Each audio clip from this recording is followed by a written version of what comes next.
Notre vidéo tuto du jour, c'est le b.a-ba de la couture. Comment avoir une jolie couture d'assemblage bien droite, c'est-à-dire parallèle au bord, et les deux épaisseurs pas décalées. Pour cela, il y a 4 paramètres à maîtriser. Faire une bonne préparation, avoir un repère, avoir la bonne vitesse et sécuriser la couture. Si vous avez ne serait-ce qu'un peu de notion en couture, cela semble acquis. Mais si on apprend seul chez soi, sur Internet, c'est moins évident. On ne pouvait donc pas commencer notre série de tutos pour archi grandes débutantes par celui-ci.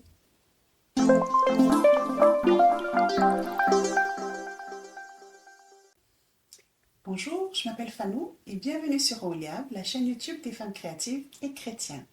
Ici, je fais des tutos sur ce que je sais faire, des tests sur ce que j'apprends à faire et je rapporte mes visites d'endroits inspirants et mes rencontres avec d'autres femmes talentueuses et passionnées. Première chose, au risque de me répéter, avant de coudre, toujours laver et repasser votre tissu. Deuxièmement, pour s'assurer que votre tissu ne se décale, bâtir dans les cas les plus délicats, comme quand il faut coudre un tissu français sur un tissu plat, ou encore coudre deux courbes différentes, comme le cas d'une manche à attacher au corps d'un vêtement par exemple. Un point de bâti, c'est ce point espacé pour maintenir provisoirement un assemblage. Petit conseil, faites-le à 1 mm vers l'intérieur de votre couture définitive et non au même endroit, pour éviter d'abîmer la couture définitive quand on doit la défaire. Pour des assemblages droits simples, épingler suffit. Si vous épinglez, décalez l'épingle de la ligne de couture, surtout si vous ne comptez pas l'enlever avant de le passer sous le pied de biche.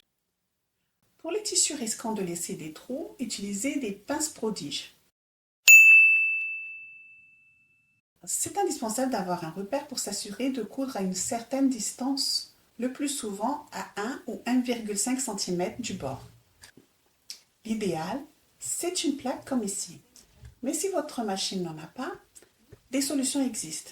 Un repère magnétique comme ici par exemple, posé à la bonne distance, ou encore le ruban adhésif, pareil, posé à la bonne distance. J'avoue que je préfère la solution du ruban adhésif car si vous travaillez un tissu fin et mou, les repères magnétiques peuvent le plier. Petite précision, quand vous cousez, comme pour le vélo, ne soyez pas obnubilé par le pneu, ne soyez pas obnubilé par l'aiguille. Regardez l'ensemble et surtout, veillez à ce que le bord s'aligne au repère.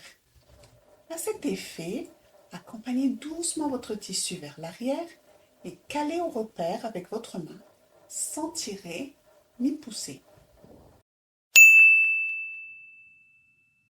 On pourrait croire que moins vite on coud, plus on sera soigneux et on aura une couture bien droite. Eh bien non, pas systématiquement. C'est comme en voiture. Rouler à 10 km/h nous donne plus d'occasions de zigzaguer. Trop vite aussi, ce n'est pas une solution quand on débute. Question sécurité. Alors je préconiserais plutôt d'adapter votre vitesse de couture au projet. Pour une couture d'assemblage droite, essayez de trouver une juste moyenne, le plus vite possible pour vous, tout en gardant le contrôle. Pour les coutures délicates, et c'est le cas quand vous voulez garder les épingles, quand vous passez sous le pied de biche, ou quand vous assemblez deux courbes différentes, ou des frances, vous y allez doucement. Mais être plus ferme en guidant le tissu afin qu'il ne se décale pas du repère. Pour une couture parfaite, en plus d'être bien droite, sécurisez votre couture en début et en fin de couture pour éviter qu'elle ne se défasse à la moindre tension. En début de couture, commencez tout au bord, 3 points en avant, 3 points en arrière, et c'est parti pour le reste de la couture. En fin de couture, quand vous êtes tout au bord, 3 points en arrière et 3 points en avant. Et voilà, artisane et décolleta.